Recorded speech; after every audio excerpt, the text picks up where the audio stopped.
So, for anyone not in the know, Joe Crowley is still going to be on the ballot. As of right now, he's still going to be on the ballot in November.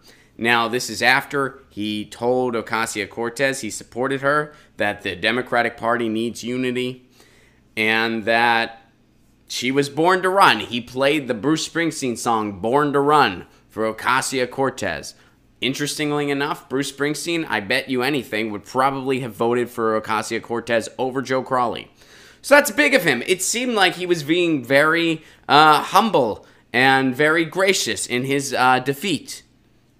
Turns out, that's not the case. Turns out, he's going to be on the ballot anyway due to these complications.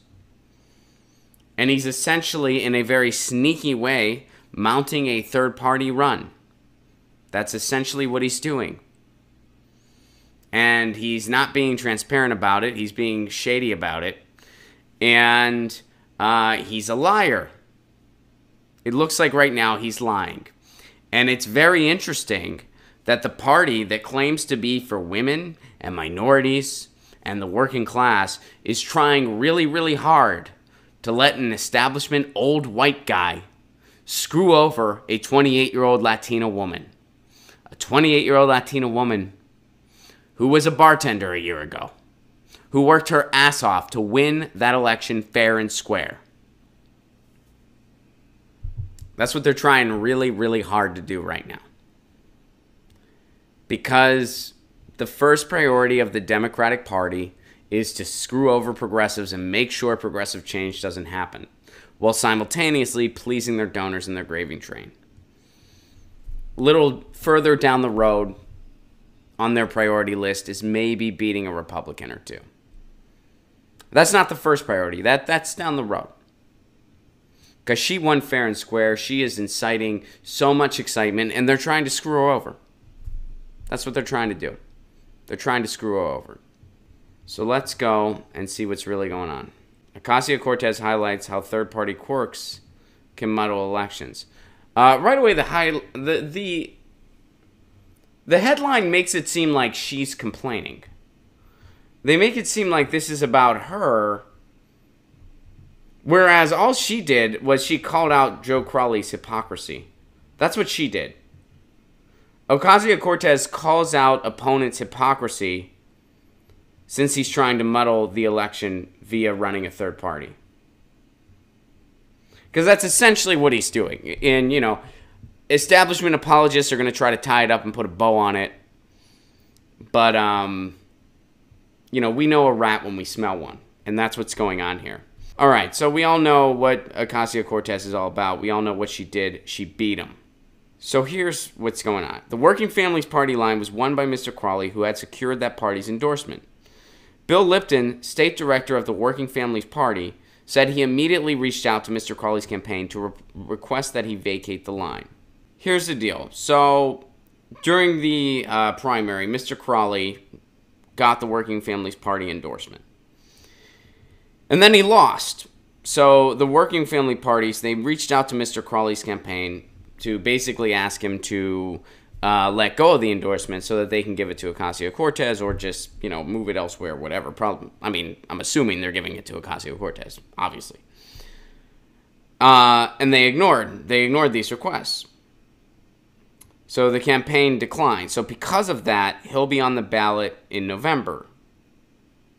And Mr. Lipton said, "You'd think that given the moment we're in, that Democratic leaders would want to help progressive forces unite." So here's the only response they gave to the Working Families. Joe Crowley is a Democrat. He's made it clear he's not running for Congress and supports the Democratic nominee. They wouldn't even say her name, by the way. So here's why this is complicated. In Mr. Crowley's case, vacating the line is not that simple. The Working Families Party must go through a convoluted legal maneuver, essentially nominating the unwanting primary winner for another electoral position on the ballot, often one that he or she has little chance of winning, like a county clerkship. So the party is stuck if it's a write-in. And in the unlikely event that they don't accept or decline, it's just all null and void. It's all null and void, and the party can't back anyone. So basically, they're just in a limbo. They're just in a stalemate, and because of that, this guy's going to be on the ballot. That's essentially what's going on. And he's not addressing it. He's giving this lip service. He gave Ocasio-Cortez lip service on Twitter saying, look, I made it clear I'm not running. I made it clear I'm supporting. Okay, then why don't you communicate with this family's party? Because you know they have a complicated process. So why don't you do what you're supposed to do to make sure you're off the ballot and to make sure you're endorsing the person who beat you fair and square? Because you're not honest. That's the answer to that. Because you're not honest. So that's what's going on. Let me go to the chat, see what you guys are saying about it. WTF? Yeah, that's a good response. That is a good response. Nancy Pelosi, we're capitalists, says Dana. Dem Party just keeps moving the goalpost. Heaven forbid we put out a young, attractive socialist people will vote for. Yeah, exactly. They don't want that. Zach's pointing out, what else do we need to Dem exit? I asked that same question before I accidentally prematurely ended the stream. What else do we need? I mean, this really is a scam. And it's so interesting. And, you know, it's just so insanely deceptive how they're going. You know, if he would have said, if Joe Crowley would have been like, I'm running as an independent, I would have been like, man, that's really shitty. But, you know, he has the right to do that. Everybody has the right to democracy. But he lied, which makes it even worse. It makes it even worse that he straight up lied. And he's already stabbing her in the back. And the establishment is already stabbing her in the back. And this solidifies something that we already knew. Winning is not their priority.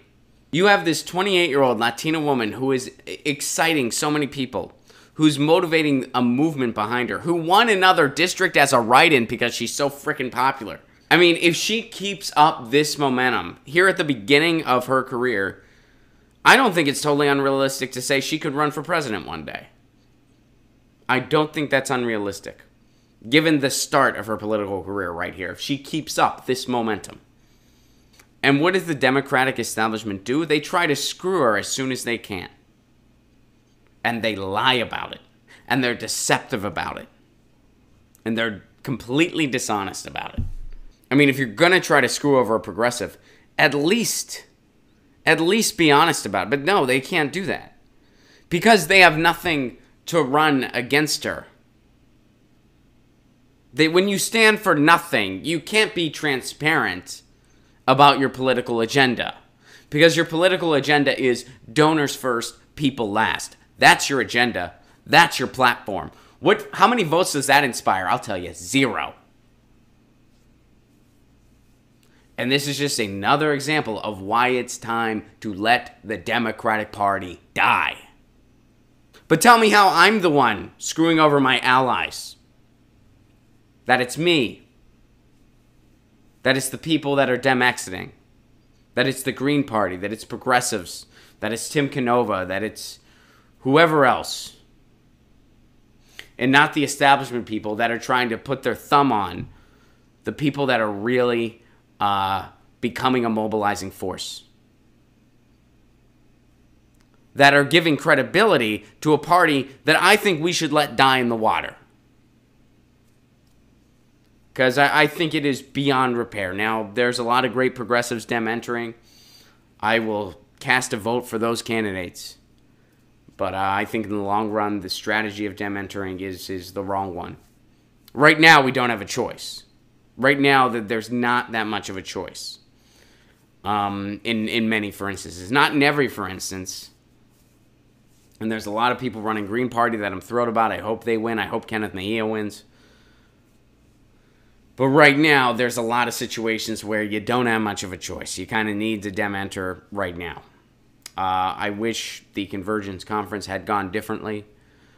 So that might not be the case, but it is, and that's where we're at. So I understand the complexity of it all. And I don't claim to have the right answer. But man, how many slaps in the face can we take before enough's enough? It's unbelievable. Hey guys, thanks for watching. That was a clip from Get Your News On with Ron, the world's first viewer-curated streaming news show. What does that mean? That means I log on to a stream and people tweet me articles over on Twitter at Ron Placone, or they use our Reddit subsection, which is just Get Your News On with Ron over on Reddit, And that's how we build the show. I'm seeing all these articles for the first time. We are literally getting our news on together. Follow me on Twitter at Ron Placone so you can participate.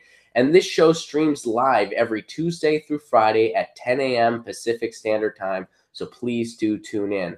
If you want to support this show, you can do so over on patreon.com/Ron Placone, where for as low as $1 a month, you get access to exclusive podcasts every week, exclusive videos, free tickets to shows when I'm performing in your town, and more for as low as $1 a month. Please do consider it. Thank you so much for your support. This has been Get Your News On with Ron.